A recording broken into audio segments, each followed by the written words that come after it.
Good day and welcome to UroNurse News. I'm your host Vic Senese. Be sure to like and subscribe to our channel.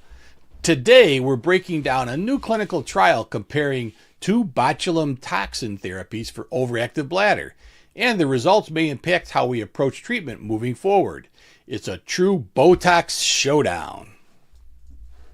Overactive bladder, or OAB, affects millions of patients, causing urgency, frequency, and urgency urinary incontinence.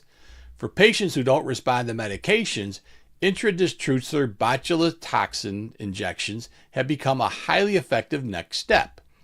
Traditionally, OnabotulinumtoxinA, commonly known as Botox, has been the standard of care.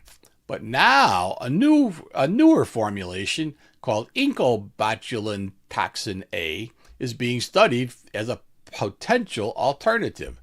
Let's look at the study. This was a randomized, single-blinded, non-inferiority trial, meaning researchers weren't trying to prove one treatment was better, but that one was not worse than the other by a meaningful margin. 59 participants with idiopathic overactive bladder were included.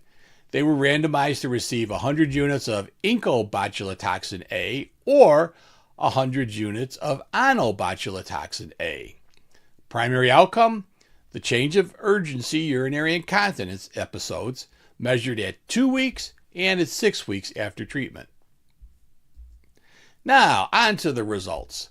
The difference in reduction of incontinence episodes between the two groups was 0.41, with a confidence interval ranging from negative 0.88 to 1.71. So what's this all mean? Well, this met the predetermined threshold for non-inferiority. In simple terms, IncobotulinumtoxinA performed just as well as OnabotulinumtoxinA in reducing incontinent episodes, but there's more nuance. Patients receiving OnabotulinumtoxinA had a greater reduction in daytime voids, nearly 3 fewer voids per day, compared to 1 fewer with IncobotulinumtoxinA. Additionally, patients reported improvement scores slightly favorable to OnabotulinumtoxinA. However, when you look at meaningful improvement, those reporting much better or very much better, the numbers were pretty similar between the two groups, 64 to 71%, as I show in my little picture up there. Now, what about safety? Well, there were no significant differences in adverse events between the two treatments.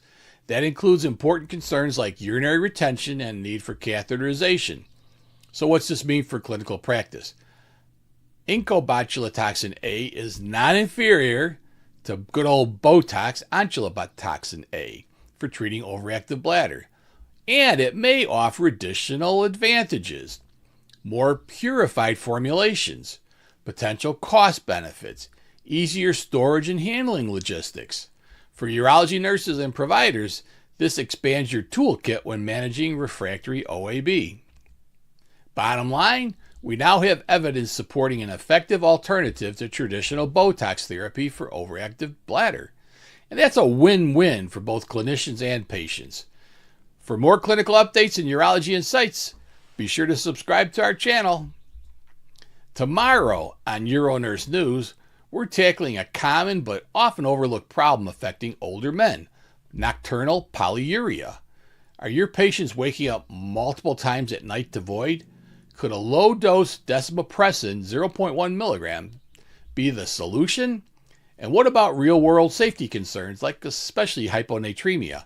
Join me as I break down the latest real-world data on effectiveness, safety, and clinical decision-making when using desmopressin in older adults. Practical insights, real-world evidence, and what you need to know for patient care. Don't miss it all, streaming tomorrow on UroNurse News.